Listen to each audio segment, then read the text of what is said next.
Fala pessoal, muito bom dia a todos. Eu espero que vocês estejam bem. Estamos começando hoje, o nosso curso de questões voltado para o concurso unificado do Rio Grande do Norte. E meu nome é Rafael Silva. Eu vou ser seu professor de conhecimentos gerais do estado do Rio Grande do Norte ou como geografia do Rio Grande do Norte. Pessoal, olha só. Nesse nosso encontro, nós vamos aqui responder 30 questões. Pode ser, que eu faça dois blocos, um de 15 e outro de 15, ou vai ser, depende da nossa dinâmica, que a gente faz um bloco só com 30 questões, tá? Mas eu quero apenas que vocês tenham consciência que nesse nosso momento, nesse nosso encontro, a gente vai trabalhar aqui todos os tópicos que perfaz aí os conhecimentos gerais do Rio Grande do Norte, como economia, geografia urbana, formação territorial, economia tradicional e moderna, e compreender todas as outras variáveis que perfaz o conhecimento do nosso estado potiguar. Esse encontro ele é fundamental não apenas para a gente consolidar o que construiu ali, por exemplo, no nosso curso, voltado aí para o unificado do nosso concurseiro moçoroense, mas também, para aquele que não teve tempo para estudar todo o conteúdo, aqui nesse curso de questões você terá toda a possibilidade de construir uma aprendizagem que vai ser fundamental para direcionar você para a sua aprovação. Lembre-se, os conhecimentos gerais eles acabam sendo basilar, uma vez que muitos negligenciam essa aprendizagem e deixa de lado para achar que só pelo conhecimento senso comum vai ser fundamental para responder, e muitos podem garantir ou não, sua aprovação, às vezes, a partir dessas questões. Então, espero aqui que a gente consiga construir uma aprendizagem importante que guie você para a sua aprovação. Para quem quiser me seguir, tem aqui as minhas redes sociais, tá? Meu nome é Rafael Silva, meu Instagram é Rafael Reio, e é lá onde geralmente eu vou produzir, material, conteúdos e entre outros tópicos que vai te ajudar aí nesses concursos que abarcam os conhecimentos gerais, não só do Rio Grande do Norte, mas também de outras regiões. Sem mais delongas, vamos lá para a nossa primeira questão, tá? Ó, pessoal, a gente vai trabalhar aqui na nossa primeira questão uma perspectiva territorial. Eu peço que você dê uma pausa aí quando você for responder as questões, ou então pegue o material de maneira antecipada, responde aqui, a gente vai fazer a resolução, tá? Ó, primeira questão. O Rio Grande do Norte possui uma dimensão territorial de aproximadamente, aqui, ó, cadê? Aqui, ó, aproximadamente 52.809 km². É uma localização estratégica no Nordeste brasileiro. Além de seu território continental, o estado possui extensões e relações de proximidade com áreas insulares e reservas biológicas importantes no Oceano Atlântico. Veja, quando a gente fala do nosso Rio Grande do Norte, além dessa área territorial continental, opa, deixa eu voltar aqui, só um instantinho. Aqui, ó. Além dessa área continental, a gente vai ter também, opa, peraí, a gente vai ter também uma porção de área que vai necessariamente estar presente ali na porção marítima, tá? A porção marítima. Então pense que além dos 52 mil, quase 53 mil quilômetros quadrados de território que está aqui em terra, a gente tem territórios, a gente disse que são áreas insulares em alto mar, tá? E a gente vai ter uma que a gente trabalhou muito no nosso curso, eu citei, que poucas pessoas sabiam, tá? Que a gente vai responder aqui nessa questão. E também que há uma confusão gigantesca, principalmente sobre um território que está muito próximo da gente, mas que não pertence a gente, que é o caso de Fernando e Noronha, né? Então, essa área que a gente tem em alto mar, geralmente está quase 300 quilômetros de distância de Natal, da capital Natal, ela é considerada uma reserva biológica de ponto de alimentação e reprodução da vida marinha, tá bom? Então, quando a gente falar desse território, eu quero que vocês associem diretamente ao Rio Grande do Norte, bem como quando eu citar Fernando de Noronha, você vai associar não ao Rio Grande do Norte, por mais que seja próximo, mas associe a outro território em si, que é o dono, a quem ele pertence, ok? Então, ó, com base nos conhecimentos sobre o território do Rio Grande do Norte, cadê, canetinha? Ó, sobre o território do Rio Grande do Norte e suas posses marítimas, assinale a alternativa correta. A. O arquipélago de Fernando de Noronha e o atol das Rocas pertencem politicamente política e administrativamente ao Rio Grande do Norte? Não, não, não, não. O atol das Rocas é um território sim nosso, que é aquele que eu disse, né? É um território do nosso Rio Grande do Norte, que está em alto mar, né? Geralmente 200 e poucos quilômetros de distância da nossa capital. Então é nossa, não é uma área para turismo, é uma área basicamente para ser explorado através de estudos, né? Uma reserva biológica, né? Então não dá para você ir lá fazer turismo, mas é um território que nos pertence, tá? Já no caso de Fernando de Noronha não nos pertence, apesar de ter essa proximidade. Fernando de Noronha pertence a quem? A Pernambuco, tá? Pertence a Pernambuco. Tá? E qual é a justificativa, professor? Porque os primeiros habitantes da ilha de Fernando de Noronha foram os pernambucanos, né? O povo de Pernambuco, perdão. Né? Então, assim, os pernambucanos. Então, a gente vai perceber que a proximidade ele não é um fator que justifica a ideia de um território pertencer ao outro. Eu quero que você sempre associe essa relação de quem chegou lá primeiro. Então, foram os pernambucanos que ocuparam esse território e, ao longo do tempo, né, os governos foram ir reconhecendo essa área como uma porção de Pernambuco e não do Rio Grande do Norte, tá bom? Então, aqui, ó, essa alternativa, essa nossa primeira alternativa, ela é o quê? Ela é falsa, né?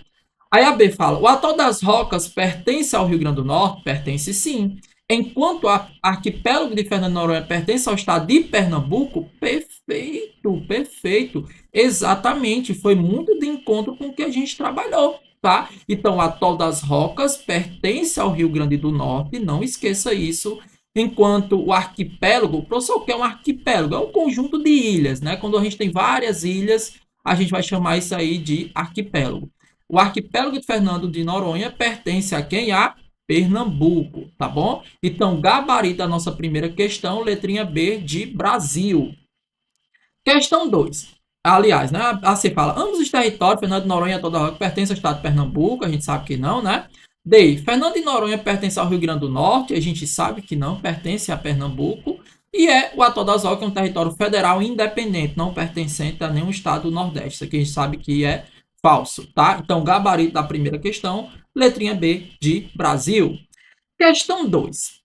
A dinâmica populacional e o processo de urbanização do Rio Grande do Norte acompanharam as transformações socioeconômicas ocorridas ao longo dos séculos. O que se iniciou no século XIX, com o crescimento de vilas, intensificou-se significativamente durante o século XX, moldando a atual estrutura do Estado.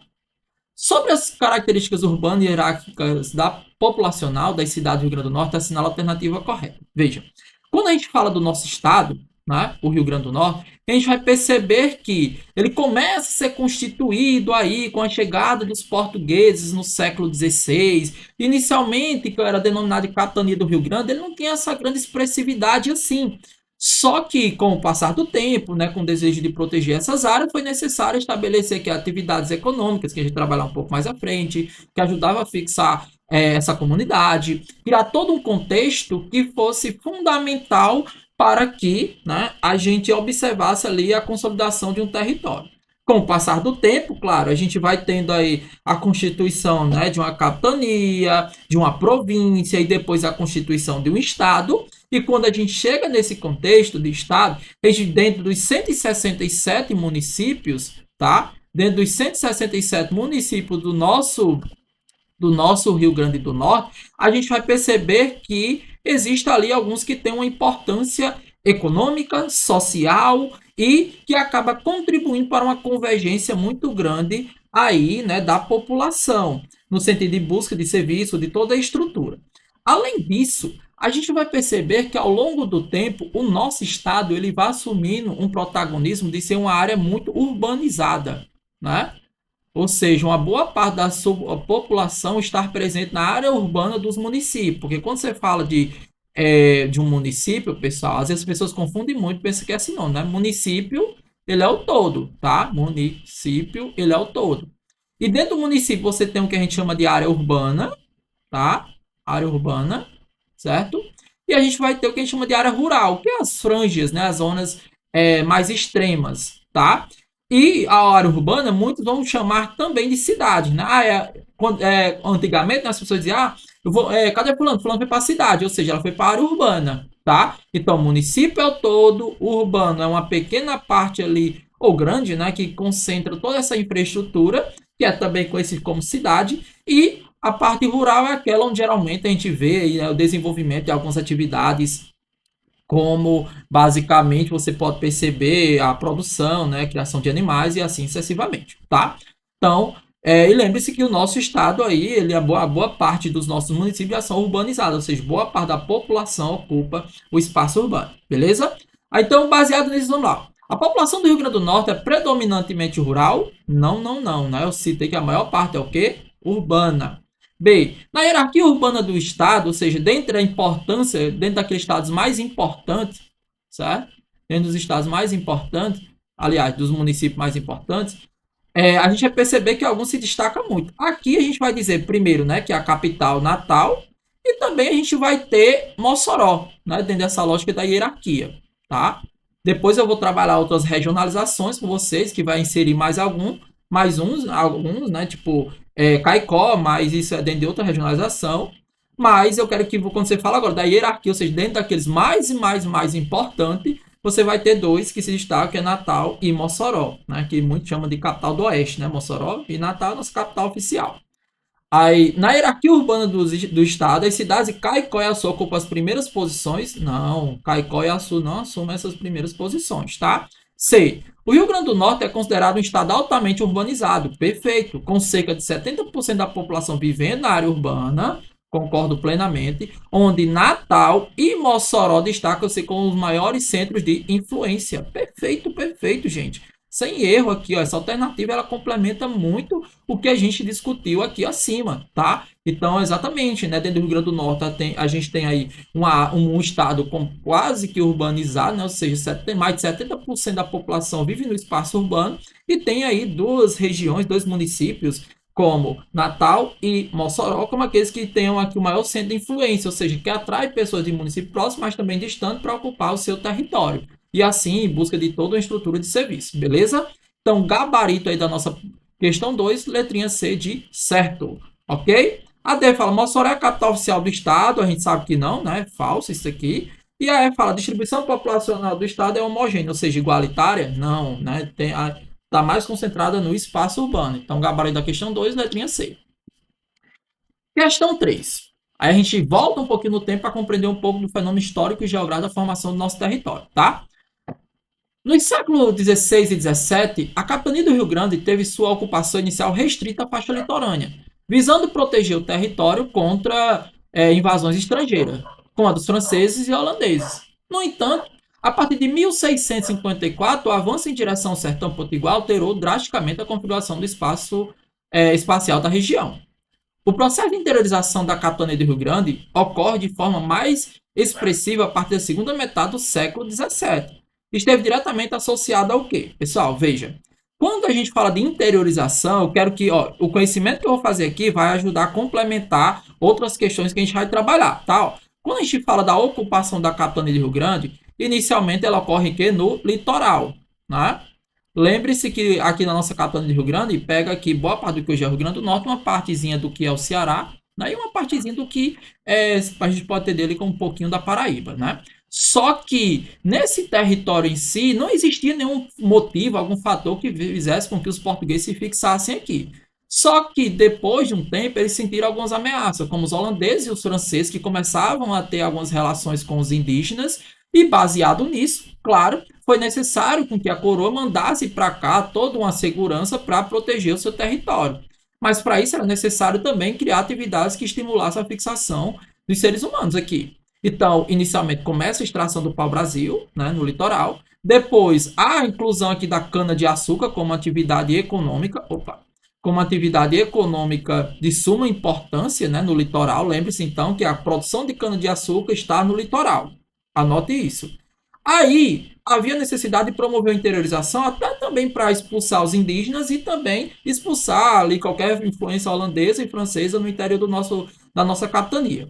Com isso, né, começa um processo de expansão para o interior, e essa expansão, primeiro, ela acaba gerando um conflito que é chamado de Guerra dos Bárbaros, que foi um conflito muito grande que aconteceu não só na capitania do Rio Grande, mas boa parte do Nordeste, onde os portugueses lutaram aí contra os indígenas e boa parte dos indígenas foram dizimados, né, dentro desse conflito, e era chamado de Guerra dos Bárbaros porque era a forma como os portugueses enxergavam os povos originários, como bárbaros, selvagens, né, indigentes. E, dentro desse contexto, uma vez que eles interiorizaram, é necessário criar ali uma estrutura para promover a fixação desses indivíduos. Então, foi criado ali algumas fazendas, né? E a pecuária, ou seja, a criação do gado, passou a ser um elemento fundamental para estimular a fixação desses povos, desses novos habitantes no interior da capitania. E isso ajudou a formar, por exemplo, alguns municípios, como Pau dos Cerros, né? Currais Novos, que tem seu nome até atrelado a um ponto de pousio desses animais que vinham ali de outras capitanias, né? Da capitania de Itamaracá, né? Onde hoje é a Paraíba. Então, como o gado se deslocava muito, foi necessário criar uns pontos de pousio ali, e o animal conseguia parar, descansar, né? Então, por exemplo, Pau dos Cerros e Currais Novos são municípios que se viram de ponto de pousio e depois ajudaram, né? Essa própria dinâmica ajudou a desenvolver esses municípios. Então, a inclusão da pecuária foi uma atividade fundamental para ajudar na fixação de seres humanos ali naquela área, tá bom? Ou seja, no interior. Com base nisso, né? Aqui, ó, o processo de interiorização da capitania do Rio Grande, antes, né, era só Rio Grande, né, ocorre de forma mais expressiva a partir da segunda metade do século XVII e esteve diretamente associado ao quê? Ao desenvolvimento da cultura de cana-de-açúcar, que demandou vastas extensões de terra, como eu disse, né, a produção da cana-de-açúcar ficou no litoral, né, era no litoral. Então, isso aqui é falso, né? Aliás, é falsa a questão de dizer que isso estimulou a interiorização, porque a cana-de-açúcar estava no litoral, não aqui no interior, né? B. A busca e exploração intensa por minério de ouro e prata na região do Seridó, atraindo milhares de garimpeiros europeus. Falso. Isso, a ideia da extração de minério no Seridó passa a ser uma coisa muito mais recente, né? C. A criação de fazendas voltada para a pecuária extensiva, ou seja, onde o gado é criado solto, né? Criação de gado. Processo que gerou intensos conflitos territoriais, sim, a resistência dos povos indígenas, a exemplo aqui da Guerra dos Bárbaros. Perfeito. Vai muito de encontro com o que eu citei com vocês, né? A cana-de-açúcar no litoral, interiorização, para estimular a expulsão dos indígenas, conflitos com os indígenas, que ficou conhecido aí um deles como Guerra dos Bárbaros, e uma maneira de estimular a fixação, depois que expulsar esses indígenas, é a criação de fazendas destinadas à criação do gado, né? E, então, com base nisso, o nosso gabarito aí vai ser a letrinha C de certo, ou de cuscuz, né? Então, questão 3, gabarito, letra C, tá bom? Então, bem certinho aqui. Porque não é AD, professor? A implantação de grandes polos industriais, textos, não, gente, isso aí, pelo amor de Deus, isso aí viajou na maionese, né? O estabelecimento de colônia de povoamento por francês e holandês que expulsos do litoral buscaram refúgio no sertão. Veja, aqui não tem embora, né, tenha tido uma proximidade aí entre eles, no sentido, né, de os holandeses, franceses buscarem ter uma interiorização, mas isso não foi o fator fundamental e primordial para essa relação, né, mais intensa dos portugueses no interior, né? Era um contexto de buscar ocupar, sim, né, expulsar esses franceses e holandeses, mas dizer que eles foram expulsos do litoral e interiorizaram, né, isso aí é um contexto um pouco mais distante da história potiguar, tá bom? Então, gabarito aí, letrinha C. Questão 4. Aí a gente já dá um salto, né? A gente vai, ó, eu quero já construir uma aprendizagem com você que vai do passado ao presente, né, para você também não ficar tão enviesado e achar que uma coisa é mais fácil que a outra, né? Então, eu quero que você me acompanhe aqui nesse sentido. Vamos lá. Questão 4. O conhecimento dos indicadores sociais, econômicos e educacionais é essencial para o planejamento de políticas públicas e para a compreensão da realidade de um Estado. Tais indicadores frequentemente revelam contrastes marcantes entre o desenvolvimento humano geral e a distribuição de recursos. Levando em consideração os indicadores socioeconômicos e educacionais recentes do Rio Grande do Norte apresentados, é correto afirmar que, veja pessoal, quando a gente fala aqui dos indicadores socioeconômicos, né, a gente tem aqui o IDH como aquele que mais acaba contribuindo, né, o Índice de Desenvolvimento Humano, que leva em consideração aí acesso à renda, moradia, né, alimentação, tá? Então, você consegue mediar ali, compreender o nível de desenvolvimento de um povo a partir disso, né? E o nosso estado, a gente está no meio da tabela, a gente pode dizer assim, quando a gente fala de índice de desenvolvimento humano. Não está tão alto, mas também não está tão baixo, né? E quando a gente fala de IDH, eu quero que você entenda o seguinte, que ele é o índice de desenvolvimento humano. Então, o IDH, preste muita atenção aqui, ó, o IDH, né? Ele vai de 0 a 1. Quanto mais próximo de 1, maior o nível de desenvolvimento, né? Quanto mais próximo de 0, maior o nível de desigualdade, certo? Essa é uma coisa que a gente vai perceber. A gente está meio termo, praticamente, né? Está meio termo, tá? Fazendo com que, né, a gente esteja aí no meio da tabela. Aí a gente tem um outro indicador, que é o índice de Gini, né? Ou de Gini, né? Alguns podem chamar de Gini ou Gini. Nele, a gente vai também, né, de 0 a 1, mas isso aqui é interessante que é o contrário, né? Quanto mais próximo de 1, menor é a desigualdade naquele território, né? E quanto mais próximo de 1, maior a desigualdade e a concentração de renda na mão de poucas pessoas. A gente também nele está aí, né, geralmente quase 0,6, né? A gente está aí tá em quase 0,6, tá? Então fique muito atento com relação a isso. Então, e no IDH e no índice de Gini, a gente está praticamente no meio da tabela, tá? A gente vai trabalhar outros indicadores à frente, mas vai construindo essa aprendizagem. Lembre-se que a gente vai trabalhar nessa dinâmica, né, de falar um pouco do passado, um pouco do presente, até para que você possa aí ter uma compreensão de recortes diferentes e a aula não ficar tão monótona, apenas presa em um momento e ir para outro, então a gente fica ali, né, tendo essa nuance, certo? Então, com base nisso, vamos lá. O Estado destaca-se por ter alcançado as primeiras posições no ranking nacional no Índice de Desenvolvimento da Educação Básica, superando a média nacional? Infelizmente, não. Hoje, o RN, né, com base nos últimos dados, claro, teve investimento, sim, mas hoje a gente está no nosso IDEB, ele é abaixo, né? A gente tem quase o do pior ensino médio, né? Um dos piores educação básica na questão do fundamental, né? A gente tem praticamente está em último e penúltimo lugar nessa questão da educação básica, do ensino médio, né? E do fundamental também acompanha a situação, que é um ponto bem delicado, né? Melhorou um pouco os indicadores, sim, mas ainda é um ponto de alerta, tá? Vamos lá. B. Então, esse aqui é falso, né? B. Apesar de possuir o 14º maior índice de desenvolvimento humano, perfeito, sim, lembre-se, eu disse no meio da tabela, né?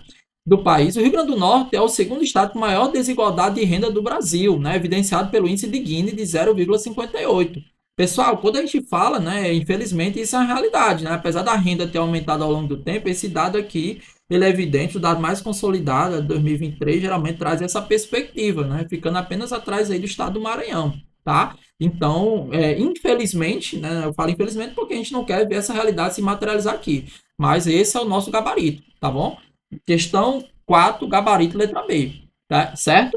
E, claro, outros indicadores aqui a gente vai discutir um pouco mais à frente, mas para você consolidar essa aprendizagem agora, eu quero que vocês já entendam isso, tá? A gente está aí no meio da tabela do IDH, já quando a gente fala do índice de Gini, né? Ou seja, o índice de Gini ou de Gini, aquele que mede a desigualdade, aqui mede o desenvolvimento, certo? E aqui mede a desigualdade. A gente percebe que a gente tem um dos piores indicadores, infelizmente, tá? Então, gabarito a questão 4, letrinha B de Brasil. Questão 5.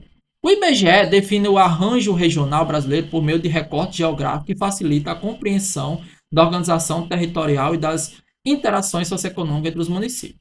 O território potiguar, que no ano de 1800 possuía apenas 8 divisões, uma cidade, Natal, né, um município, né, e 7 vilas, passou por um processo complexo de fragmentação. Considerando a organização espacial, a divisão regional oficial e a formação histórica do município do Rio Grande do Norte, assinale a alternativa correta. Pessoal, olha só. Quando a gente fala aqui, né, do Rio Grande do Norte, eu quero que você associe o seguinte, né? A gente passa por um conjunto de processos de formação de município, divisão, cisão, né, tipo emancipação. Então, hoje a gente considera, né, o Rio Grande do Norte com o que a gente chama de uma quantitativa de 167 municípios, tá? 167 municípios. E quando a gente fala da sua divisão, ou seja, o que é regionalizar, professor? É dividir o território considerando alguns critérios. Aí, dentro desses 167 municípios, meus queridos, lembre que isso aqui a gente já viu nas nossas aulas, né? A gente vai ter o que a gente chama de região geográfica imediata e região geográfica intermediária, né? Aqui imediata, né? E intermediária, tá? A gente vai ter aqui, quando a gente fala disso, ou seja, o que é uma região geográfica imediata? É aquela região que é aquela área, né, aquele dentro de um estado, onde você tem alguns municípios que ele tem alguma estruturazinha que acaba trazendo a população dos municípios mais próximos, né?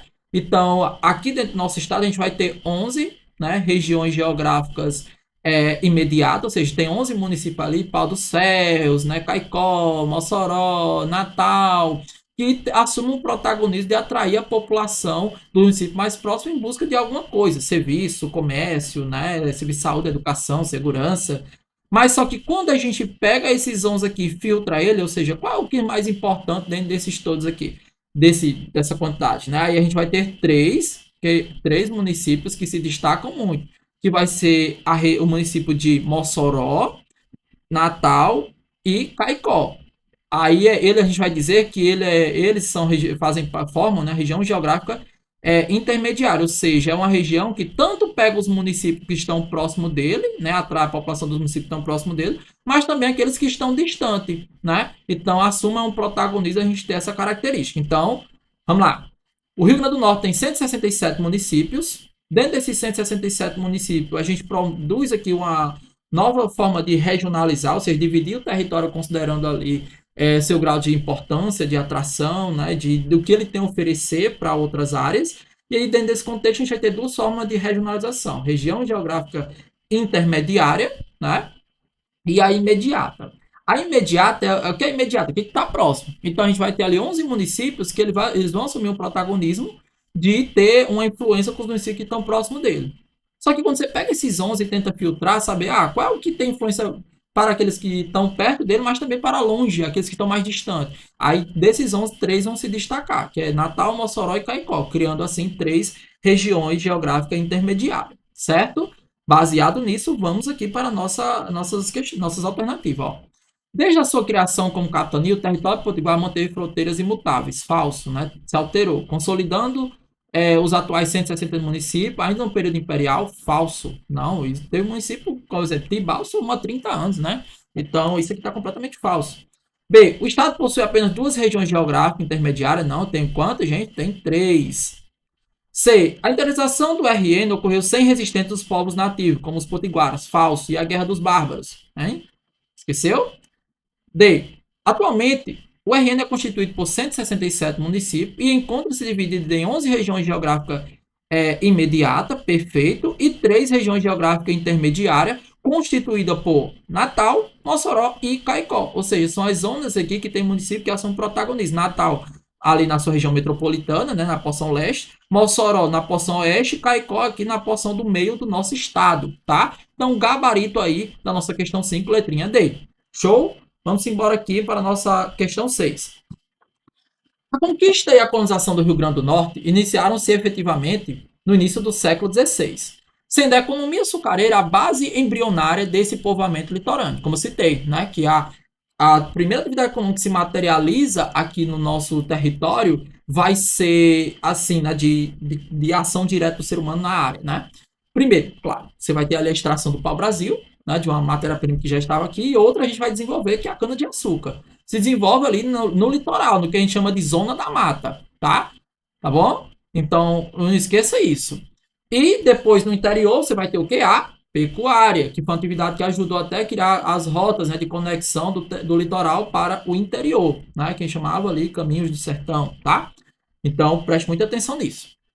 Então, primeira atividade econômica aqui, né? A gente vai ter do extrativismo direto, pau-brasil, depois cana-de-açúcar, pecuária, e quando a pecuária entra em declínio, né, em decorrência de seca e severa, a gente vai ter a cotonicultura, que é a criação, a plantação, perdão, de algodão, né, que ajuda aí, tem uma demanda muito forte, porque a Europa, na sua revolução industrial, precisava muito dessa commodity para a indústria têxtil. Baseado nisso, vamos aqui. A conquista e a colonização do Rio Grande do Norte iniciaram-se efetivamente a partir do século XVI, sendo a economia açucareira a base embrionária desse povoamento litorâneo. Diferentemente de capitanias vizinhas, onde o açúcar teve um esplendor e domínio absoluto por séculos, no território potiguar a atividade teve uma dinâmica própria de ocupação associada a outras atividades. Sobre o ciclo da cana-de-açúcar na formação econômica inicial do Rio Grande do Norte, assinala a alternativa que indica corretamente as características geográficas e produtivas dessa ocupação. Ou seja, descreva aí onde é que estava situado e quais eram suas características, mão de obra, onde estava presente, forma de desenvolvimento e assim sucessivamente. Vamos lá. A. Desenvolveu-se prioritariamente no sertão? Falso. Foi no litoral, né? B. Concentrou-se espacialmente na zona da mata, sim, na região do litoral, né? Que a gente chama, é uma forma de regionalização do Nordeste, que a gente divide em zona da mata, né? A gente vai ter aqui o agreste. Depois do agreste, a gente vai ter o que a gente chama de sertão seco, tão quente. E, né, o que a gente chama de meio norte, que já pega ali a região do Maranhão, né, que é próximo da região amazônica, tá? Isso aqui, então, até agora tá certo. E nas várzeas dos rios Curimataú e Potengi Jundiaí. Perfeito, perfeito. Né? Ou seja, próximo ali de corpos hídricos, que ajudava tanto a ter os solos férteis, mas também, né, no desenvolvimento da atividade. Valendo-se da mão de obra de pessoas escravizadas e gerando as primeiras riquezas de exportação para a metrópole. Isso aqui, ó, vou até fazer um coração. Isso aqui tá mais que correto, pessoal. Isso aqui tá perfeito, tá? Vai muito de encontro com a nossa discussão aqui, beleza? Então não esqueça isso.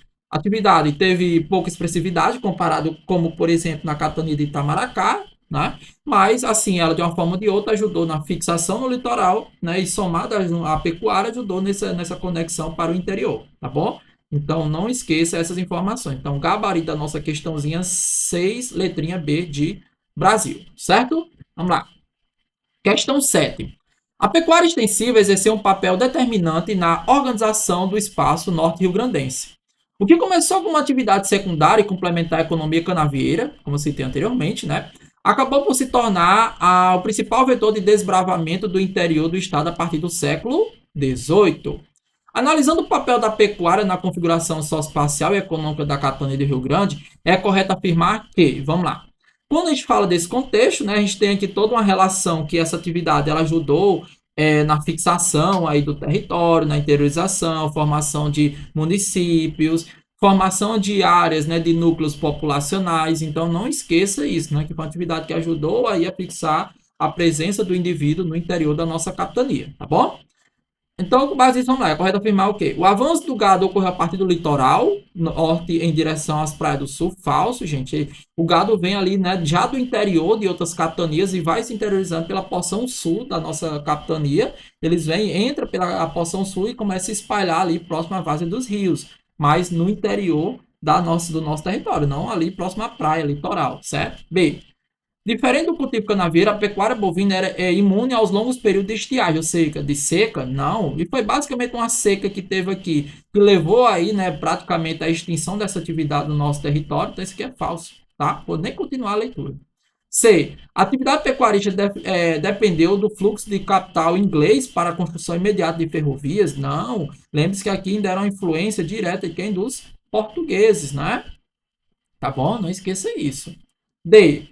Impulsionou fortemente a interiorização do território. Opa, gostei até aqui, viu? Fomentando a criação de rotas, perfeito, né? A conexão do interior para o litoral, feiras livres e o surgimento de núcleos habitacionais a partir de oficinas, ou seja, a gente chama de oficina aqueles pontos, né? Onde tinha o abate do animal, né? Onde você tinha a produção da carne seca em locais como Macaíba, Açu, Mossoró, mas a gente pode incluir aqui, né? Pau do Cerro como ponto de pousio, né? Pau dos Cerros, Currais Novos. Então, eu acredito que esse é o nosso gabarito, sem sombra de dúvida, né? Complementaria com a inclusão de novas áreas, tá? Mas a gente pode citar isso aqui como um elemento muito importante, certo? Então, aqui, ó, a gente vai perceber, né, que esse é o nosso gabarito. Então, na questão 7, gabarito é a letra D de Deus, tá? E aí fala, o surgimento das vacarias no sertão ocorreu de forma totalmente isolada? Não, estava conectado aí com o litoral, tá? Então, gabarito da questão 7, letrinha D de Deus. Questão 8, vamos lá. Questão 8. No século XIX, impulsionado pelas demandas oriundas da Revolução Industrial Europeia, o chamado ouro branco, né? Pessoal, o que era o ouro branco? Quem estudou comigo, né, lá era o que? O algodão, né? Conhecido, atividade também conhecida como cotonicultura, né? Cotonicultura. O que é a cotonicultura? É a produção de algodão, né? Então, era conhecido como ouro branco porque foi um produto que por muito tempo ele teve um alto valor de mercado. Por quê? Porque a Europa estava na sua revolução industrial e precisava dessa commodity, né, para a indústria têxtil. Inicialmente, quem ofertava essa commodity, esse commodity é o que? A matéria-prima, certo? Quem ofertava eram os Estados Unidos, só que os Estados Unidos entraram na sua guerra civil. Então, quem passa a oferecer essa matéria-prima? O Nordeste brasileiro. Então, a nossa capitania começa a ofertar de maneira muito intensa esse material para atender a demanda ali da Europa, tá bom? Então, alterou drasticamente a paisagem econômica de várias regiões do Nordeste. O Rio Grande do Norte despontou como uma força produtiva nesse segmento, integrando o interior à dinâmica do mercado externo.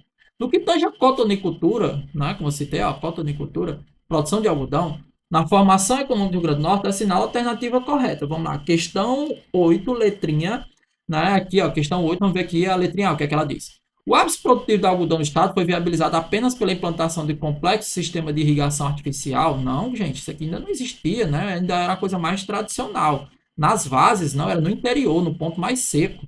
Lembre-se, anota aí, ó, que a produção de algodão veio para complementar a atividade pecuarista no interior da nossa capitania, e quando a pecuária entra em crise durante algumas estiagens, ela assume o protagonismo de ser, né, a atividade principal daquele momento, tá bom? Então, isso aqui está errado, falso. B. A região do Seridó destacou-se como principal polo produtor potiguar após a grande seca de 1845 e a comercialização consolidou Mossoró como importante centro administrativo e empório algodoeiro. Eu gostei. Gostei porque realmente ó, fala de uma região aqui do Seridó, um ponto mais seco, né? E o caso de Mossoró era um ponto onde havia essa comercialização, o escoamento dessa mercadoria. Não é à toa que aqui em Mossoró, onde eu moro, né? Tem aí toda uma estrutura ainda de antigos galpões, né, que ajudava a armazenar esse material, que depois era levado aí para várias regiões portuárias para chegar até a Europa, tá bom? Então a gente vai compreender aqui, portanto, essa questão como um gabarito correto, tá? Então lembre-se que as regiões do interior assumem esse protagonismo. Então aqui, ó, gabarito vai ser a letrinha B, tá? A você fala, a decadência do algodão potiguar consolidada na virada do século XXI foi causada pelo sucesso da implantação da soja no Agreste. Hoje tem nada a ver, viajou na maionese, né? D fala, a expansão algodoeira retardou o processo de urbanização do interior, uma vez que as riquezas geradas eram direcionadas integralmente para a construção de linhas férreas na capital. Falso, né? E o algodão se adaptou bem ao interior, porém sua exploração focava unicamente na fibra para exportação, não havendo mercado interno, aproveitamento de semente para a fabricação de óleos locais. Muito interessante, porque na verdade havia sim, viu? A semente aqui do algodão, na cotonicultura, tanto se utilizava o algodão para indústria têxtil, e a semente é utilizada tanto para a produção de óleo, né? O óleo da planta do algodão, né? E também é utilizado na alimentação do gado, tá bom? Então veja que havia um aproveitamento quase que integral daquilo que a planta tinha a oferecer. Então, gabarito aí vai ser letrinha B de Brasil. Questão 9. A extração salineira é uma das atividades comerciais mais antigas no Rio Grande do Norte e moldou fortemente a identidade da Costa Branca Potiguar. Ou seja, o que é Costa Branca, professor? É uma região, né, aqui no Rio Grande do Norte, onde a gente tem aí a constituição da presença da produção de sal, né? Onde você pega aqui principalmente essa porção de Tibau, Grossa, Areia Branca, tá bom? Iniciada com extração rudimentar, o seu setor sofreu profundas adequações estruturais e tecnológicas ao longo de sua história para atender mercados em expansão. A respeito do ciclo econômico do sal no Rio Grande do Norte e suas extrações produtivas, é pertinente afirmar que, vamos lá, rapidinho, tá? Quando a gente fala da produção de sal aqui, eu quero que vocês, eu vou utilizar minha fala para que vocês vão anotando, tá? Quando a gente fala do nosso querido Rio Grande do Norte, perceba que, inicialmente, o sal que aqui era extraído, o sal que aqui estava presente, ele não tinha um uso tão grande porque o sal não fazia parte, né, do paladar, da alimentação, né, do cotidiano da população. Só que com o passar do tempo a gente passa a ter uma demanda dessa commodity, principalmente, né, quando ele passa a fazer parte do hábito alimentar da população, né, utiliza também, passa a ser utilizado na pecuária, passa a ser exportado também, principalmente para regiões onde não tinha presença de sal, Europa, África, América do Norte, e também para o degelo da neve nessas regiões mais frias. Então, a gente começa a perceber que essa atividade ela se desenvolve de maneira muito intensa, né? Começa a desenvolver de maneira muito intensa, principalmente para atender aí novos territórios, novas demandas, tá? Então, a gente vai perceber a construção aí de um porto, né? A construção de um porto-ilha, que leva aí o escoamento desse produto, né? Ou seja, a gente tem um porto-ilha que é um porto-ilha situado lá na região, a 14 quilômetros da costa de Areia Branca, e ele foi construído ali basicamente para ajudar com que os navios viessem pegar uma grande quantidade de sal e não tivesse o risco de ficar preso ali, encalhado em decorrência de algum fator, tá? Então, esse é um ponto que a gente vai perceber. E hoje, né, o Rio Grande do Norte, ele oferta aí mais de 90% do sal que é consumido no Brasil, tá bom? Uma outra coisa que eu vou dizer para você também, você vai anotando aí, é que o nosso território, em um determinado momento, esse setor ele passa pela modernização, né, onde leva aí, né, um declínio muito forte da geração de desemprego, principalmente na região de Mossoró, onde muitos trabalhadores saíram daqui a trabalhar lá, naqueles trabalhos sazonais, e depois retornava. Então, quando houve o processo de mecanização, né, a mecanização, por um lado, para o patrão, ela é importante por quê? Porque máquina não precisa de dinheiro, 13º, descanso não remunerado, férias, não precisa de nada disso, né? Só de manutenção e energia. Então, essa mecanização ela trouxe, de certa forma, um declínio para essa atividade, né? Porque ela substituiu a mão de obra humana pela máquina, tá bom? Então, esse é um parâmetro que dá para você ir anotando aí. Lembre-se que aqui é um curso de questões. Então, a gente está revisando, incluindo algumas informações para você saber lidar com as informações que vão estar lá presentes na sua prova. Show? Vamos lá. Então, com base nisso, né, com base na sua, a respeito do ciclo econômico, do Rio Grande do Norte e suas transições produtivas, é pertinente afirmar aqui. O sal marinho sempre obteve forte apelo comercial desde o século XVI? Não, gente, isso aí começa no finalzinho do século XIX, né? Início do século XX. O refino e a exportação de sal potiguar jamais enfrentaram concorrência nacional.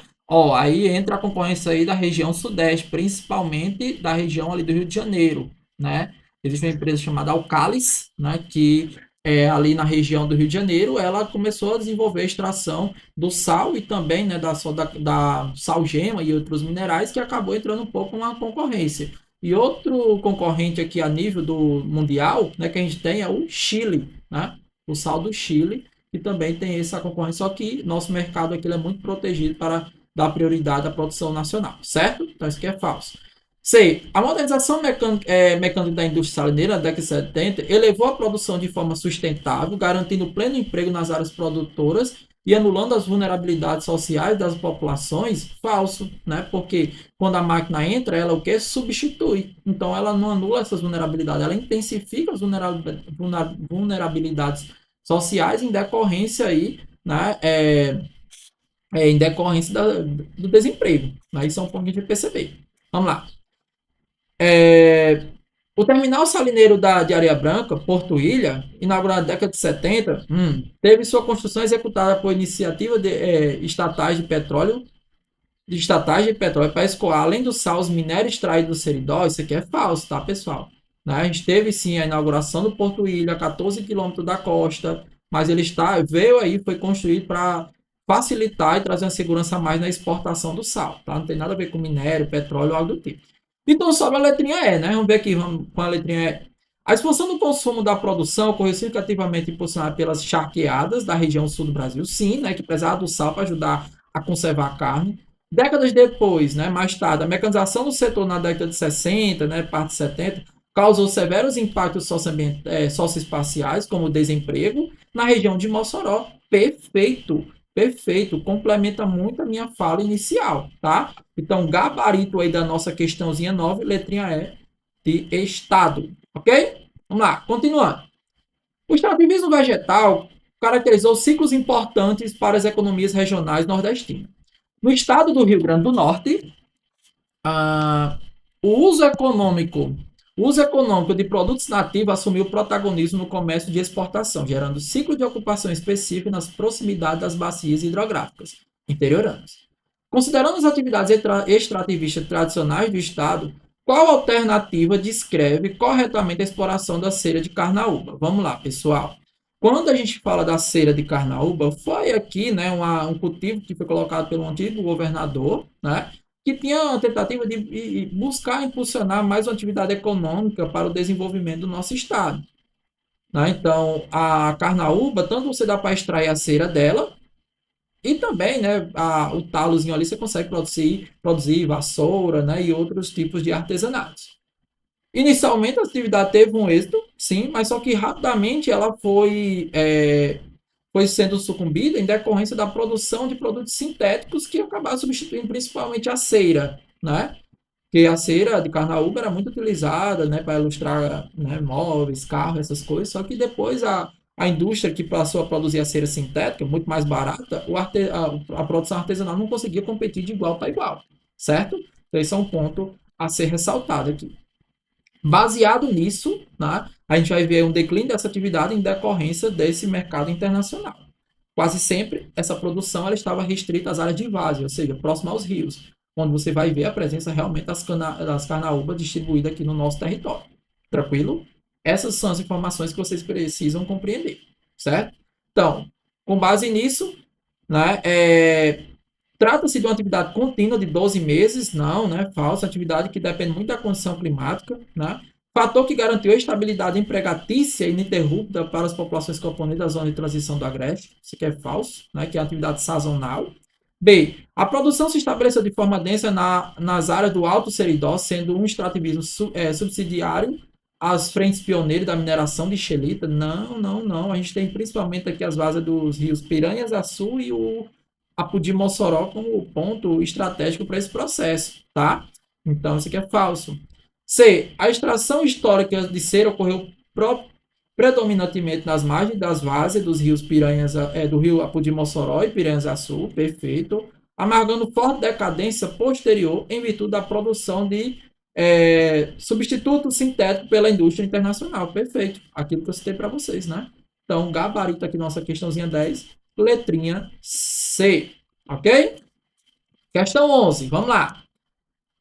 Questão 11. Com a implementação de novas tecnologias agrárias, a partir da década de 1970, o Nordeste brasileiro presenciou mudanças em sua base produtiva rural.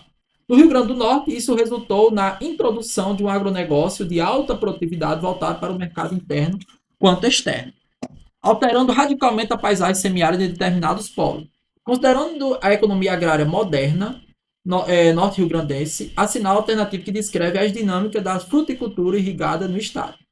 Ficou um pouco meio confuso, mas praticamente quando você fala aqui, né, da produção no nosso território, quando você fala do agronegócio, né, a ideia de produzir o plantio, né, quando a gente fala dessa atividade agrária, a gente está falando, né, da perspectiva que o nosso território ele passa a ter um protagonismo a partir da inserção de frutas, que muitos chamam de 4M, né, que é mamão, melão, melancia e manga, né? Que tem aí os 4M, tá? Eu espero, até anote aí, pessoal.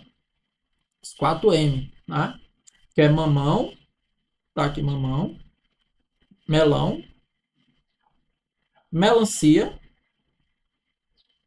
e manga, tá?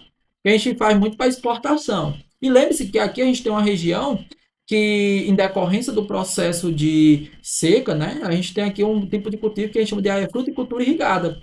Então, para cultivar aqui, a gente precisa necessariamente extrair a água dos poços artesianos, ou seja, dos aquíferos do interior do nosso solo, para poder abastecer e poder, né, desenvolver esse cultivo. A gente se destaca muito na produção desses 4M, principalmente para o exterior, né, atender a demanda da Europa, Ásia e América do Norte, tá bom?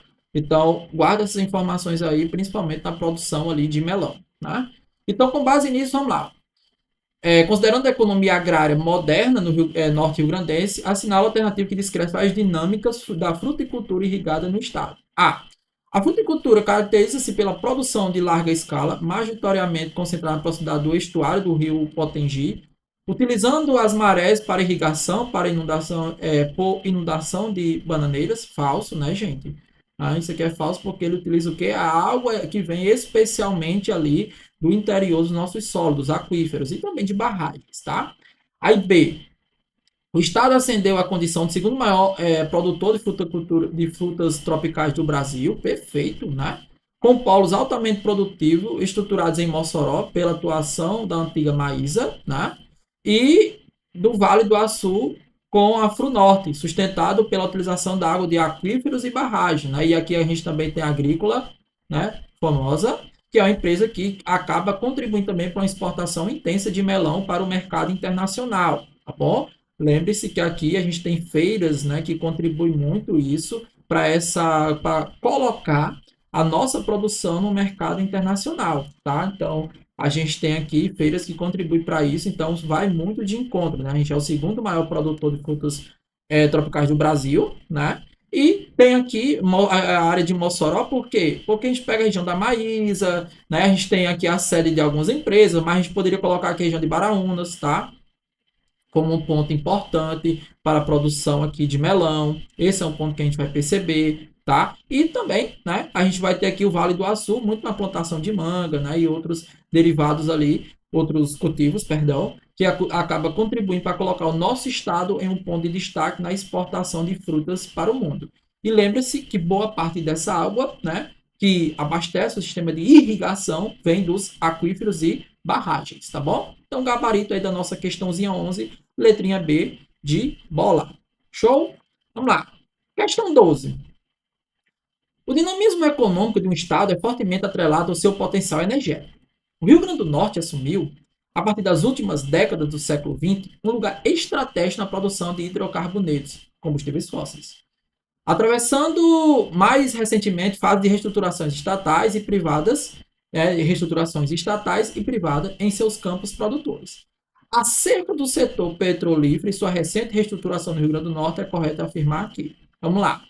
Anote aí, tá, pessoal? São muitas informações, então não dá para a gente resumir completamente aqui dentro desse contexto de anotar aqui no cantinho. Então, Rio Grande do Norte, né? Passa a se destacar como um ponto muito importante na extração de petróleo. Aí anota.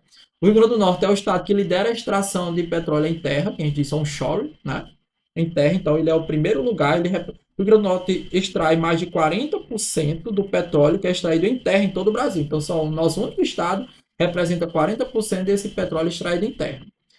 Boa parte dele, né, tinha aí anteriormente a presença da Petrobras, né, só que em governos mais recentes, como o governo do Michel Temer e mais precisamente do Bolsonaro, começa um contexto de privatização que faz com que a nossa base, por exemplo, aqui no Rio Grande do Norte, a base 34 em Mossoró, a refinaria Clara Camarão, viesse a ser privatizada, né, passa aí para 3R Petróleo, para a Brava, né, depois, e isso fez com que a Petrobras diminuísse até um pouco da sua presença aqui. Isso até influenciou um pouco no preço dos combustíveis, né? Porque geralmente o preço do combustível produzido pelo setor privado é um preço mais dolarizado. E aquele que é produzido pela Petrobras, que é um estatal, ainda está sendo cotado no real, né? Então tem essa relação que a gente vai citar. Então a Petrobras ela sai daqui, né? Diminui sua presença, fica praticamente o controle dos postos maduros pelo setor privado, só que mais recentemente, a Petrobras conseguiu, né, em estudos, compreender a presença de petróleo que a gente chama de margem equatorial. É uma região, né, que está situada a mais de 50 quilômetros da costa, quase na divisa entre o Rio Grande do Norte e o Ceará, é em alto mar, e essa atividade ela foi fundamental para garantir o retorno da Petrobras para o nosso território e intensificar também a distribuição de royalties a partir do setor público. Tá? Royalties é o quê? É uma participação no lucro daquele recurso que é extraído no seu território. Tá? Então, esse é o contexto que eu quero que vocês compreendam, tá? E a gente tem um ponto chamado Campo do Pitu, que é o local onde hoje está tendo aí todo o processo para a extração desse petróleo. Então, a gente diz que foi um ponto na margem equatorial, né? Ou seja, na delimitação ali na divisa, em alto mar primeiro, né? Mas na divisa entre o estado do Ceará e do Rio Grande do Norte. Do nosso lado ali, a gente percebe a presença desse campo de petróleo, né? Que a gente diz que é uma extração offshore, né? Fora da terra. E isso possibilitou o retorno da Petrobras para cá e garantiu até a fixação de boa parte dos trabalhadores dessa indústria aqui, tá bom? Então, baseado nisso, vamos lá. O Estado destaca-se historicamente como o maior produtor de petróleo em terra. Opa, cadê minha canetinha aqui? Ó, perfeito. E sua estrutura de extração passou recentemente por processo de privatização, como os campos assumidos pela 3R Petróleo e depois de quem? A empresa Brava, né, que arrenda tudo isso. Ao mesmo tempo que a Petrobras retoma investimento para a exploração de áreas oceânicas na margem equatorial do Campo do Pitu. Perfeito, pessoal. Perfeito, vai muito em conta com o que eu citei, tá? Perfeito, perfeito, perfeito, tá? Então, gabarito aí da nossa questãozinha 12, letrinha A de amor, né? De apaixonado. Questão 13, vamos lá, questão 13. Para além da exploração material, a economia de serviços tem modificado os espaços litorâneo e interiorano, principalmente a partir do turismo, né? Como fala aqui, ó. Estruturada em política de desenvolvimento regional, tornou-se fundamental para a geração de receitas, demandando adaptações dos modais logísticos e na cadeia hoteleira do Rio Grande do Norte. Avaliando a organização e os investimentos para a consolidação do turismo moderno, assinala a alternativa correta. Vamos lá. Anota aí com base na minha fala. O turismo no Rio Grande do Norte, ele é conhecido inicialmente como turismo de sol e praia, aquele que se instala ali, né, aproveitando as condições naturais do nosso território. Então, boa parte da nossa estrutura turística começa ali, né, que a gente chama de Rota do Sol, formada ali pela região litoral leste, região de Natal, e aquela via ali que vai até as outras praias, né, Maxaranguape, né, pega depois também Pipa, né, Tibau do Sul, então Rio do Fogo, então é um ponto onde o turismo se faz presente. Com o passar do tempo, o setor público começa a investir em redes de hotelaria, parques, né, aquáticos, para estimular essa interiorização. Então, a gente vai ver uma interiorização do turismo aqui, estimulado inicialmente pelo setor público, né, que a gente tem até o Hotel Termas, que era público, depois foi privatizado, e esse contexto estimula a interiorização também do turismo aqui, uma vez que a gente aproveita as condições que cada área tem a oferecer, seja aspectos ambientais, culturais, históricos, religiosos e assim sucessivamente. Então, o turismo, ele, além de estar no litoral, ele passa agora também a estar no interior. Então, a gente tem um processo de interiorização com a criação de polos turísticos, que a gente vai ter um programa que é chamado de Programa do Desenvolvimento do Turismo Nordeste, chamado de PRODETUR, que começa a promover toda uma reestruturação do turismo aqui e incentivar o aproveitamento dos aspectos culturais, materiais, históricos, religiosos, né, de cada zona. E assim estimular o desenvolvimento desses municípios. Tranquilo? Com base nisso, vamos lá. O turismo potiguar estruturou-se mantendo um foco rígido e isolado no modelo de sol e praia, centralizado em Natal, sendo desconsiderado por complexa implantação do turismo religioso histórico ou serrano em outras regiões. Isso aqui é falso. Acabei de dizer, né, que houve aí toda uma política que estimulou a interiorização. B. O projeto de interiorização do turismo pelo RN falhou em virtude da ausência de atrativos no RN. Falso, gente. E a questão histórica, né, por exemplo, os eventos que tem ali no Mossoró Cidade Junina, né, histórico, religioso, também as narrativas aqui da cidade da Resistência, você tem aí a festa de Santana, você tem aí, né, a festa de Santa Luzia, diversos fatores que estimulam muito essa interiorização, tá? Então, aproveitamento do que a região tem a oferecer. Tem as feiras gastronômicas, né, de gastronomia, tanto de Martins quanto também de Tibau, né? Então, assim, há uma interiorização que é motivada por aquilo que a região tem a oferecer, tá? Então, isso aqui é falso. C. A infraestrutura aeroportuária, cadê a canetinha? Central, que atende a atividade turística estadual contemporânea, mantém-se de forma intocada em Areia Branca. Falso. Né? A gente tem muito ali na região de Natal, né? É onde está presente a maior estrutura, né? Na região próxima a Natal. Ali. Responsável pela conexão logística entre a zona salineira e as praias de Pipa? Não, gente, pelo amor de Deus. Né? A gente tem a Rota do Sol, né? Que conecta ali várias regiões do litoral leste. A gente tem um aeroporto ali, né? Próximo a Natal, na região metropolitana de Natal, tá? Então isso que é falso. Vamos lá. D. O turismo ganhou projeção mercadológica com investimento em infraestrutura entre os anos 1980 e 1990, marcado pela criação Polo Costa das Dunas, sim, ali inicialmente na região de Natal, né, e seus municípios próximos, atração do PRODETUR, ou seja, a inclusão do Programa de Desenvolvimento do Nordeste no desenvolvimento do turismo no Nordeste, que promoveu, né, a privatização da rede hoteleira, como, né, o Hotel Termas, que é um exemplo aqui em Mossoró, e projeto de ampliação da mobilidade, como a via costeira. Perfeito, né? Então, você tem a criação aqui de polos do turismo. Inicialmente, você vai ter o polo Costa das Dunas e depois a inclusão de outros polos que possibilita também essa interiorização, tá bom? Então, gabarito aí da nossa questãozinha 13, letrinha. Cadê a setinha aqui? Opa. Vamos lá. Gabarito aí, então, letrinha D de Deus. 14, para a gente fechar aqui esse nosso primeiro bloco, né? Para ficar 2 blocos de 1 hora. A questão 14, ela fala: o avanço tecnológico na área da aquicultura abriu frente à exploração econômica nos espaços de transição natural. No Rio Grande do Norte, o cultivo animal em áreas estuárias e manguezais gera altos valores de exportação, embora esbarre em discussões fundamentais sobre o ordenamento do uso do solo e preservação dos biomas. A cassinicultura representa uma expressiva fatia da base de exportação da economia moderna potiguar, ou seja, você tem a criação aqui, né, de cultivos em áreas de água, né, em áreas de corpos hídricos, e a gente tem uma delas que se destaca muito, que é a cassinicultura. Professor, o que é a cassinicultura? É a criação de camarão em viveiro, certo? Em viveiro. Representa uma expressiva fatia da base de exportação, né, a gente está em terceiro lugar na exportação de camarão, se eu não me engano, ficando apenas atrás do Ceará e da Paraíba. Com base nisso, né, assinale a alternativa que representa de forma correta a geografia da sua produção e seus impactos ambientais. Isso aqui é muito cobrado nos concursos, tá? Muito cobrado mesmo, então atenção. Então, os principais impactos é que a cassinicultura se desenvolve em áreas de manguezais, ou seja, no encontro da água doce com água salgada. Nessas áreas, que a gente chama de áreas de manguezais ou de estuário, há sempre um impacto ambiental ali, né? Porque você está impulsionando a degradação de um ambiente, porque os mangues eles são conhecidos como berçário da vida marinha, portanto, fazendo com que a alteração pela ação antrópica modifique a área e a vida marinha não consiga se desenvolver ali, porque os manguezais é o ponto de reprodução, alimentação e crescimento da vida marinha e depois ela retorna aí, né, para ocupar o mar, tá bom? Então, com base nisso, vamos lá. Trata-se de uma prática produtiva realizada unicamente em açudes de água doce semiárido profundo, falso, acabei de citar aqui a área de estuário, né? B, o cultivo se baseia em tanques suspensos verticais? Não, gente, isso aqui são as áreas de manguezais a partir, né, de viveiros que são construídos aproveitando essa água salobra, tá? C, desenvolve-se predominantemente em estuários, perfeito, contando com 8 grandes áreas produtivas, show, a gente tem várias áreas aqui, dentre elas Cunhaú, como região do Cunhaú, Potengi, Ceará Mirim, né?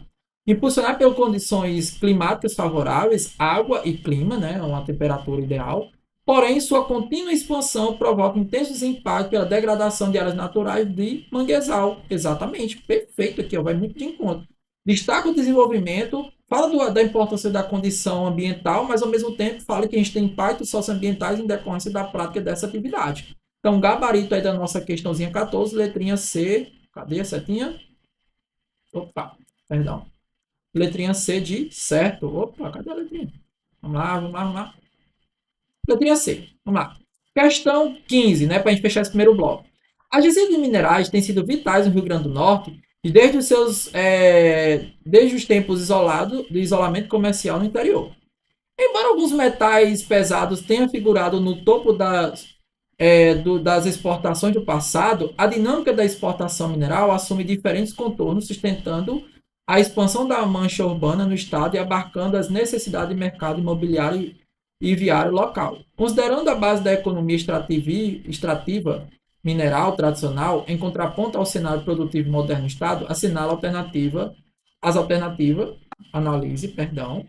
as alternativas e assinale a opção correta. Ou seja, quando você fala aqui da mineração, meus queridos, eu quero que vocês assumam, anote aí, anota, pelo amor de Deus. Rio Grande do Norte se destaca muito na extração de xelita, tungstênio, né? Principalmente ali na região do Seridó. Vou apontar áreas como Currais Novos, onde tem ali a mina Brejuí. Anote isso daí. Mais recentemente, na região do Seridó, a gente passa a ter a extração de ouro, né? Principalmente próximo também a Currais Novos. Jucurutu também se destaca para a extração de alguns minérios, tá? Que acaba atendendo a demanda internacional. Então, o nosso estado ele vem tendo um protagonismo muito nesse sentido. Então, a mineração aqui, né, ocorre muito para a extração de xelita, né, e tungstênio, para produzir liga metálica. Se destaca aí a mina Brejuí, situada em Currais Novos, né? E também você vai ter a região de Jucurutu, que também extrai vários minérios, tá bom? Então, guarda essa informação. E a extração de ouro também passa a ser um elemento muito forte no período contemporâneo, ok? Então, baseado nisso, vamos lá. O avanço do emprego de energia limpa extinguiu formalmente a mineração, falso, né? Lembre-se que eu acabei de citar do período moderno. B. O município do Seridó Potiguar, como quase 9 Parelhas, consolidaram-se como um cinturão urbano dependente unicamente da exportação de sal-gema. Não, gente, sal-gema é mais extraído ali em Alagoas, né? Onde teve até aquele área que afundou, né? Em Maceió, que afundou pela extração do sal-gema, que é um mineral muito utilizado para produzir soda cáustica, tá? C. Na região do Seridó, a mineração esteve historicamente voltada para a expressiva extração de minerais estruturais de alto valor econômico internacional, como xelita e tungstênio e xelita, em cidades como Currais Novos e Jucurutu.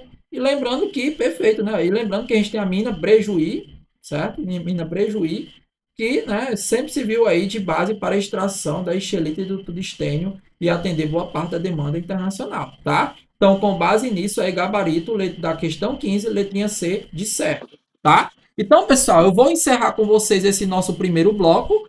Nesse nosso primeiro bloco aqui, a gente trabalhou 15 questões, e no segundo a gente vai ter que trabalhar mais 15 e fecha aí o estudo e a compreensão sobre os conhecimentos gerais do Rio Grande do Norte. Espero você na nossa segunda aula. Um forte abraço, um cheiro no coração e até já já.